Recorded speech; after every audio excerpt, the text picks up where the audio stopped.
Bom dia, pessoal. Vamos continuar falando sobre sujeito oculto, tá? Por meio da correção da atividade que foi para casa, da 113 a 115. O livro Gramática Reflexiva, da capa laranja. Ele. Eu vou pedir para que vocês peguem esse livro para que a gente possa fazer a correção e abram na página 113, certo? 13.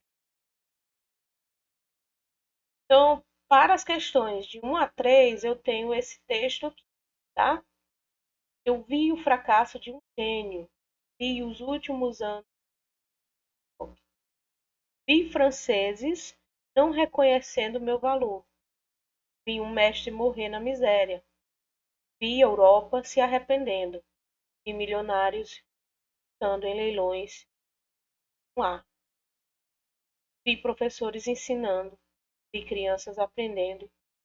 O jovem museu virá o museu mais visitado do país, mas no meio disso, pois ainda não vi. Você, venha, quero te ver. Então, esse texto nada mais é do que um anúncio em relação a uma exposição em homenagem a Van Gogh. Okay? Então, a partir desse anúncio, a gente vai responder algumas questões de gramática em relação a orações com sujeito oculto. Tá? Então, vamos ler aqui a primeira questão. Na maioria das orações do anúncio, o sujeito está implícito. Explícito é quando ele está escondido. Explícito é quando ele está à mostra. Então, vamos fazer aqui uma breve análise em relação a esse anúncio aqui, tá? Vou colocar aqui em vermelho o sujeito explícito, que no caso seriam essas duas situações aqui, tá bom? Então, eu tenho aqui, eu vi o fracasso de um gênio. Eu vi os últimos anos de Vicente Van Gogh. Então, nesse caso aqui, o sujeito ele está explícito. Por quê? Para eu descobrir o sujeito, eu tenho que marcar o verbo. Então, eu tenho o verbo ver. E aí eu pergunto ao verbo: quem viu o fracasso de um gênio? Eu. Então, o sujeito ele está escrito. Se ele está escrito, se eu consigo identificar os dois aqui, sujeito eu. Se eu consigo vê-lo, se está escrito, eu tenho aqui um sujeito explícito. E aí, sendo sujeito explícito, ele pode ser simples ou pode ser composto, como a gente já conversou, tá?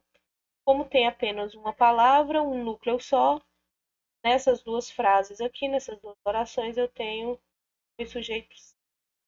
Porém, a questão fala sobre sujeito implícito.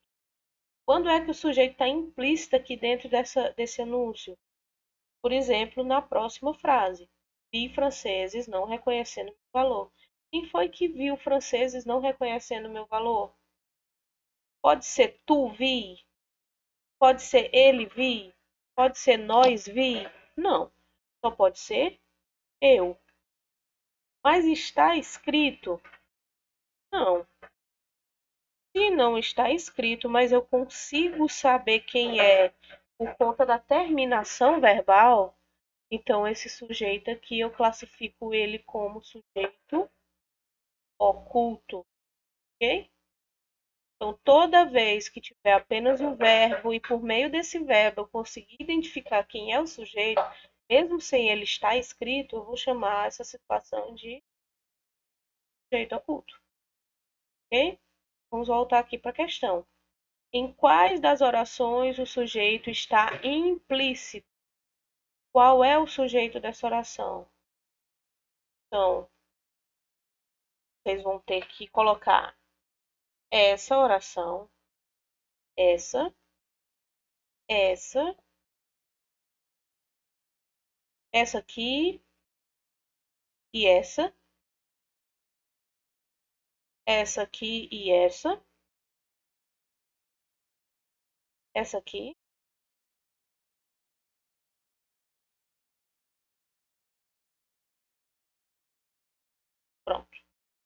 Então, basicamente, daqui até...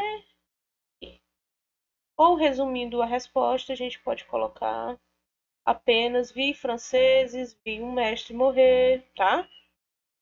Vi Europa, para não ficar tão grande, certo? Vou colocar aqui.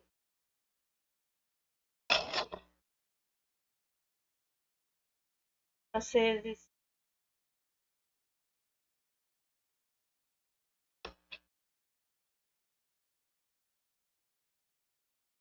vírgula, vi mestre,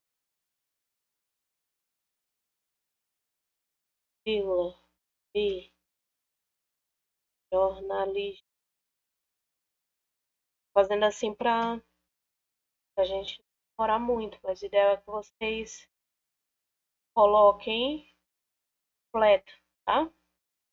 E jornalistas não, mestre, né? Mestre. Depois vi Europa, né? Opa, mais na frente. Vi Europa, vi Milionários, vi Um Novo Lar, então vi Milionários,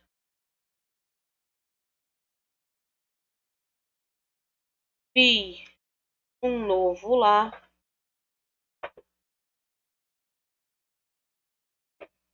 mais Um Novo Lar, vi Professores, vi Crianças, vi Professores, vi Crianças,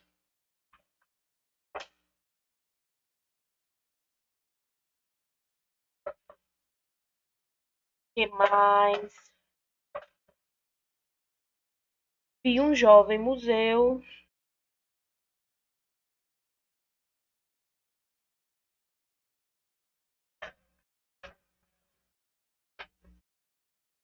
ó, pra cá.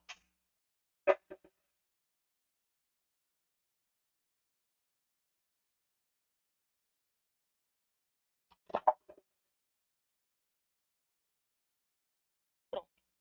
Então, eu tenho aqui todas as orações em que o sujeito ele está implícito, né? Está escondido, certo? E aí, qual é o sujeito de todas essas orações? Vocês vão responder aí. Sujeito oculto, eu. Ok? Ajeitar. Pronto.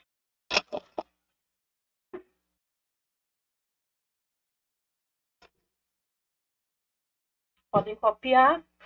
Vamos para o item B. Identifique e classifique o sujeito das orações em que ele está implícito. Saber qual o sujeito? Sujeito oculto, eu. Como é que eu sei? Por conta da terminação do verbo, certo? A terminação do verbo me dá essa informação, ok? Segunda questão. O anúncio promove o Museu de Arte de São Paulo. O museu tem um acervo valioso que inclui obras do Van Gogh. Levante hipótese. Quem fala o anúncio do texto? Quem que vocês acham que está falando? Né? Ó, vi franceses não reconhecer meu valor. Meu valor. Tá? Quem vocês acham que está falando sobre o meu valor? E o fracasso de um gênio. Então, Van Gogh não é. E os últimos anos de Vicente Van Gogh. Quem será que viu? Vi franceses não reconhecendo meu valor. Vi um mestre morrer miséria. Vi Europa se arrependendo. Vi milionários disputando em leilões. Vi disputando em leilões. Vi um novo lar. Vi professores ensinando crianças aprendendo, ou seja, isso aqui muito parece que é a própria obra do Van Gogh falando, certo? Ó, milionários me disputando em leilões. Então, muito provavelmente, a própria obra do Van Gogh fala essa frase, tá bom? Então, vamos escrever aqui.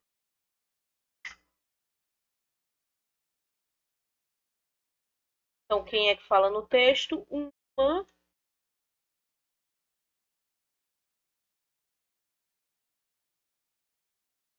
Uma das obras Van Gogh. Okay? Depois de passar de mão em mão na Europa, qual foi o destino do quadro? Já tem a resposta, né? Embaixo já tem a resposta do item A. Vi um dos mestres morrendo na miséria, vi a Europa se arrependendo, vi professores ensinando, crianças aprendendo, vi um jovem museu virar um museu mais país, mas no meio disso tudo, uma coisa ainda não vi, você, venha que eu quero te ver. Então, muito provavelmente a obra está no Museu de Arte de São Paulo, na MASP, tá? Então, ele está... Qual o destino do quadro? No Museu de Arte. Bom, para lá. Ok?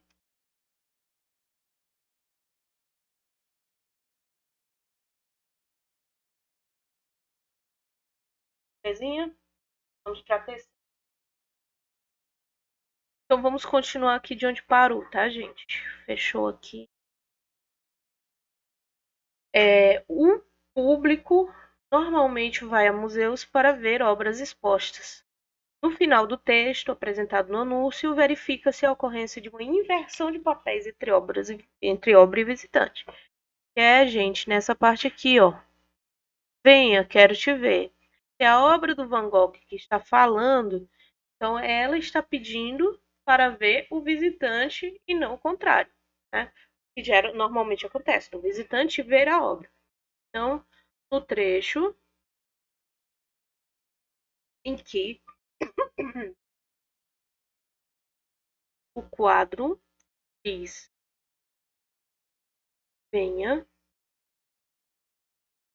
quero ver.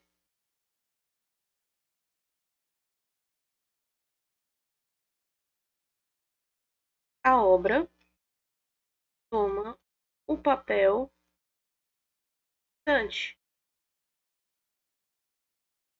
que seria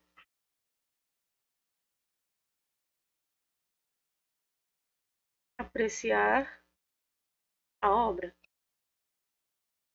Ok? Item B. Qual a finalidade dessa inversão no anúncio? Pedir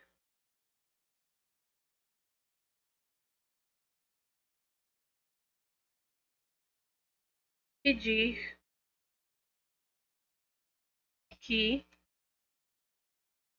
visitante vá até o museu. O caso aqui está perguntando qual a finalidade, né? A gente poderia colocar aqui, seria chamar a atenção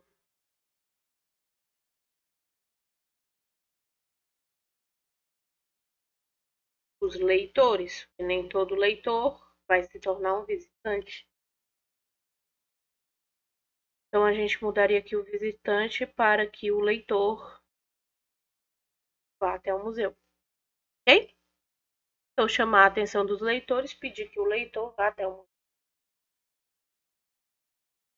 Quarta questão, voltamos para a gramática, tá?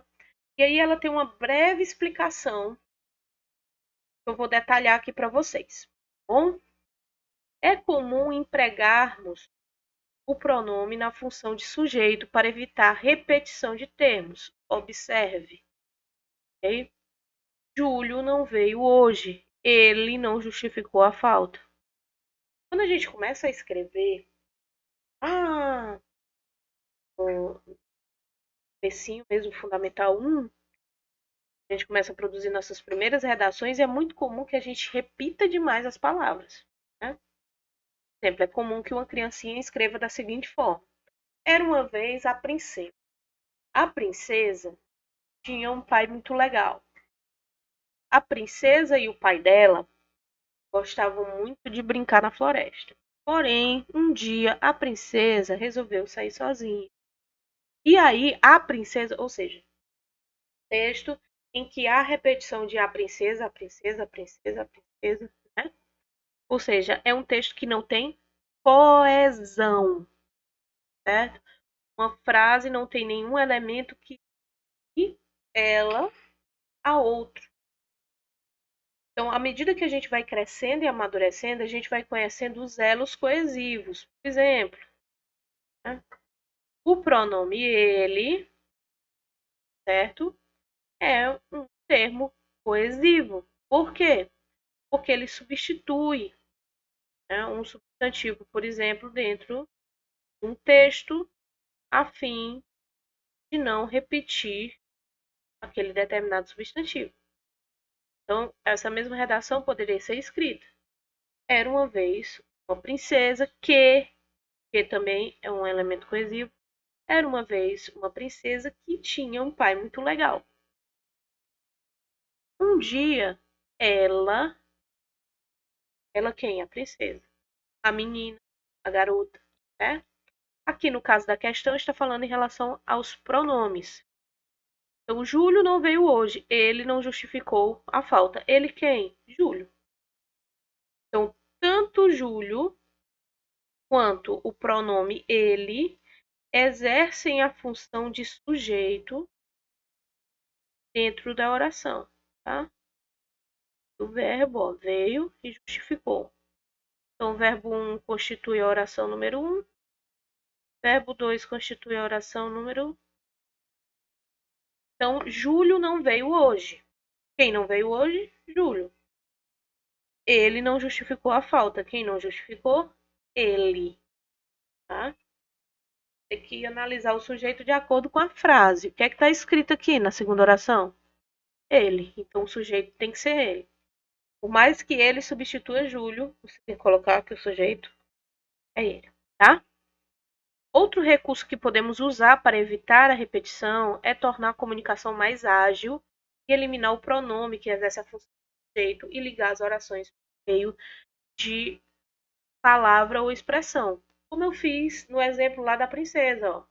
Era uma vez a princesa que tinha um pai muito legal. Então eu fiz período só em vez de 2 períodos. Em vez de falar. Era uma vez a princesa, ponto. Ela tinha um pai muito legal. O que foi que eu fiz? Era uma vez a princesa que tinha um pai muito legal. Júlio não veio hoje nem justificou a falta. Quando eu coloco um nem também no lugar do ele, em vez de eu ter 2 períodos, como eu tenho aqui, ó, vou colocar em vermelho para vocês visualizarem melhor. Então, bem aqui eu tenho um período, começa com letra maiúscula, termina no ponto final. Período 1, vou chamar de P1. Quando começa o ele de novo e termina no ponto final, eu tenho P2, certo? Aqui não, eu tenho um único período, ó. Começa na letra maiúscula, termina no ponto final. Continua tendo 2 orações, tá? Virou apenas um único período. Então, Júlio não veio hoje, nem justificou a falta. Aí eu torno um único sujeito. Tem 2 sujeitos, né? Aqui vai ter só um. Quem não veio hoje? Júlio. Sujeito da oração número 1. Nem justificou. Quem não justificou? Júlio também. Sujeito da oração 2. Ok? Ligue as orações dos itens a seguir empregando a palavra ou expressão indicada entre parênteses. elimine os pronomes que exercem a função de sujeito e faça adaptações necessárias. Então, na questão que vem a seguir, a gente vai se deparar com 2 períodos como esse, e a gente tem o objetivo de transformar em um único período, colocando alguma palavra que a própria questão vai dar. Caso aqui foi o nem. Então vamos lá. Jonas lê o livro. Ele é capaz de contar-lhe a história com detalhes. Portanto, eu tenho que colocar o portanto. Jonas lê o livro, portanto, é capaz. Então, eu vou tirar aqui o ele, né? Então, vai ficar Jonas leu o livro, vírgula, portanto, é capaz de contar-lhe a história com detalhes. Ok? Aquele menino não faz a pesquisa dele, ele não ajuda os colegas. Então, aqui, ó, aquele menino não faz a pesquisa dele, nem ajuda os colegas. Então, vou tirar tanto ele como não. Dá o ele não. Aquele não faz a pesquisa. Vou tirar o dele também, tá? Nem ajuda colegas. Então, pessoal, vou tirar aqui também dele, tá? Precisou colocar. Anitta vive nessa cidadezinha. Ela nasceu na cidadezinha. Eu tenho que colocar desde que. Então, Anitta vive nessa cidadezinha desde que nasceu. Então, eu vou tirar o ela nesta cidadezinha. Tá? Fica. Anitta vive nesta cidadezinha desde.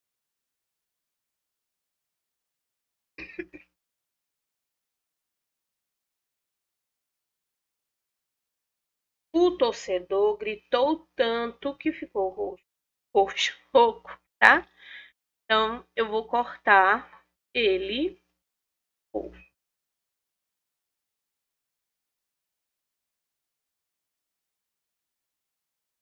O torcedor gritou que ficou, perdão, eu acabei cortando. Então, ficou não corta, tá, gente? Vai ser só o ele, tá?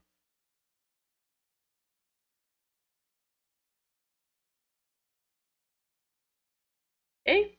Meu tio é muito simpático, ele tem poucos amigos. Meu tio é muito simpático, embora tenha poucos amigos. Eu escreveria assim: meu tio tem poucos amigos, embora seja simpático. Faria mais sentido. Então, vou mudar muita coisa aqui na frase, tá? Meu tio tem, aliás, meu tio tem poucos amigos, embora seja simpático. É porque meu tio é muito simpático, embora tenha poucos. Eu achei estranho, né? O fato da pessoa ter poucos amigos vai fazer com que ela seja antipática. Ela é antipática porque ela tem poucos amigos ou ela tem poucos amigos porque ela é antipática? Pra mim ficou melhor assim. Meu tio tem poucos amigos, embora seja muito simpático. E a lógica de ter muitos amigos. Aliás, a lógica de ter poucos amigos é que a pessoa não seja. Tá? Sujeito desinencial, quinta questão.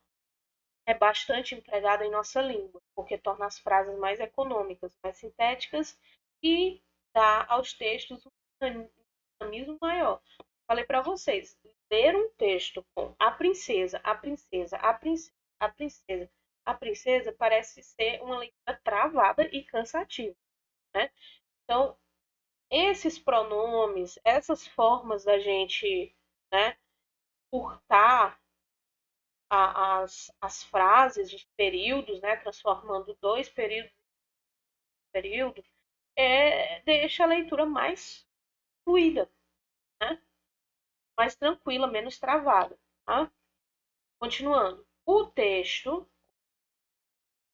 abaixo foi propositalmente modificado para apresentar sujeitos explícitos repetidos. Leia-o e observe como ele fica enfadonho e cansativo. A seguir, escreva-o, transformando os sujeitos explícitos em desiniciais, quando possível, quando isso for, e fazendo as adaptações que você julgar necessário. Tá? Então, eu já dei uma lida aqui no texto e marquei as repetições de ele, eles, ela, tá? Mas vamos ver aqui. Para essa questão, eu acredito que eu vou dar a ajuda do nosso livro do professor. Porque se eu for digitar, vai ficar muito grande. Então, a gente vai dar uma olhadinha no texto aqui que o professor vou dar para lá. O telefone tocou, ele atendeu. Ele e ela, vou começar aqui a repetir. Ele e ela marcaram. Ele fez a barba, ele tomou banho, ele vestiu. Há uma semana que ele não via a noiva. Hoje era domingo. Foi ao cinema com ela. Ele apertou o botão. Ele esperou o elevador. Ele desceu. Ele alcançou a rua. E ele esperou o ônibus. Ele fez baldeação. E ele chegou lá 2 horas depois. Ele ainda teve de esperar 40 minutos para que ela acabasse de se arrumar. Sua futura sogra serviu-lhe um cafezinho na varanda. Seu futuro sogro conversou com ele sobre a situação internacional. Depois ele leu o jornal. Depois ela apareceu. Eles saíram apressados. O cinema era logo ali na esquina. Eles foram correndo. Ele entrou na fila e ela ficou esperando perto da porta, perto da portaria. 38 minutos depois, ele apareceu com os ingressos na mão. Eles entraram no salão escuro, vagalume ou um lugar. Ela não correu e ela sentou. Então, gente, todas as palavras que se repetem em excesso, eu marquei aqui ao ler esse texto com vocês, certo? Vamos ver a sugestão do livro, como é que esse texto ficaria sem essas repetições, tá? Dá uma olhadinha. Então, como o próprio livro diz, e eu falei para vocês, vou abrir aqui. A resposta que apresentamos corresponde ao texto original. Há outras possibilidades de resposta, tá? Então, existe uma grande possibilidade, né, em relação à formatação desse texto. O ideal é que, claro, toda correção que eu faço, vocês sabem que eu cobro depois, né? Então, essa, como as outras, vocês vão precisar tirar foto dela e me mandar lá no Classroom. Então, o ideal é que vocês tirem a foto de todas essas páginas e me mandem para eu dar uma olhada, tá? Mas vamos ler aqui o que é que o livro está indicando e aí vocês podem fazer as correções aí que vocês acharem necessário. Tá? Lembrando que eu vou dar uma olhadinha, cada um fez. O telefone tocou, deixa eu aumentar pequeno para mim. O telefone tocou, ele atendeu, marcaram encontro. Então, em vez de eu colocar eles marcaram um encontro. Eu já sei, né? Ele com outra pessoa marcaram um encontro. Fez a barba. Quem? Ele. Precisa repetir. Tomou um banho, vestiu-se. Ah, Miss, eu posso dar um nome pro personagem aqui para ficar menos enfadonho e eu saber exatamente a quem eu me refiro? Pode. Você pode colocar aqui pro ele João e para ela Maria. Então aqui já poderia começar assim: o telefone tocou, o João atendeu, marcaram um encontro, né? Aí ele fez a barba, tomou um banho, vestiu-se. Há uma semana não via a noiva. E hoje era domingo. Ia ao cinema com Maria. Ou então, há uma semana não via Maria. E hoje era dia de. Era domingo, dia de ir ao cinema com a noiva. Então tem várias possibilidades, né? Desde que não fique ele, ela, eles, tá? Apertou o botão, esperou o elevador, desceu, alcançou a rua e foi esperar o ônibus. Olha aí como ficou, né? Fez baldeação e chegou lá 2 horas depois. Ainda teve de esperar 40 minutos para que ela acabasse de se arrumar. Sua futura sogra serviu um cafezinho na varanda, seu futuro sogro conversou com ele sobre a situação internacional, depois leu um jornal. Depois ela apareceu. Saíram apressados, o cinema era logo ali na esquina. Foram correndo. Ele entrou na fila e ela ficou esperando, perto da portaria. 38 minutos depois, ele apareceu com ingressos na mão. Entraram. No salão escuro, o vagalume indicou um lugar. Ela então correu e sentou, tá? Olha aí como é melhor. Ela então correu e ela sentou. Ela então correu e sentou, tá? Então, o ideal é que os textos de vocês se assemelhem a essa sugestão aqui dada pelo livro, né, de forma coesa, bem? Então, gente, nós fizemos agora a correção da 113 a 115. Assim que vocês chegarem em casa, eu peço que vocês fotografem essas páginas e me enviem pelo Classroom, na mesma postagem da agenda, né, quando eu pedir para que vocês realizassem essa atividade, tudo bem? Então é isso e até mais.